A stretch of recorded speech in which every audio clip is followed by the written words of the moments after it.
history is alive. I mean, it's with us. Now. It's with us everywhere. Yeah, it's happening. Happening Quite right a lot of it's happening right now. Actually. Yeah. Well, yeah, we've lived through the last 10 years. I think we've lived through an awful lot of history. In quite a rapid. But I guess it's also people always look at history as like a really ancient thing and something that happened hundreds of years ago. But I think people can also forget that we are writing history right now.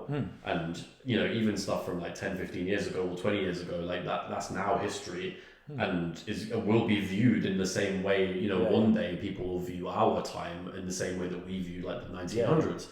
Well, we were talking just recently about the whole Brexit period and how that already feels kind of like a historical time in a way. I mean, we're obviously living through some of the... Also like COVID as well. Yeah, COVID too. Like again, COVID was such a huge event and now it feels like, we're 5 years kind of past the worst part of it. Yeah.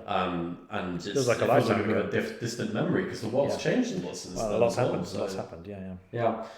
But yeah, I do think like I'm really excited to sort of dive into some more topics. I think we really want to capture the excitement that we have for history and kind of also just we want to learn from each other as well. I think we both have always enjoyed having very lengthy conversations about different topics on politics, history, the world, on history, and other things like that. And I think we've enriched each other's perspectives with our own sort of slightly different take on things as well. So hopefully we can transmit a little bit of that over to you, the listener. Yeah, and also the other last point that I would make as well is that if people have more context on historical events and can learn a bit more about the parallels that history has for us, then maybe that gives us more tools to make sense of the world we live in today.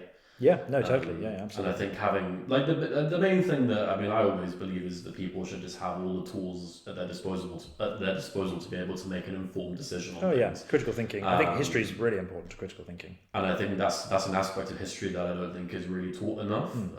So yeah. And also the application of, you could reverse that as well and say the application of critical thinking to history is really important too. Absolutely. One kind of informs the other.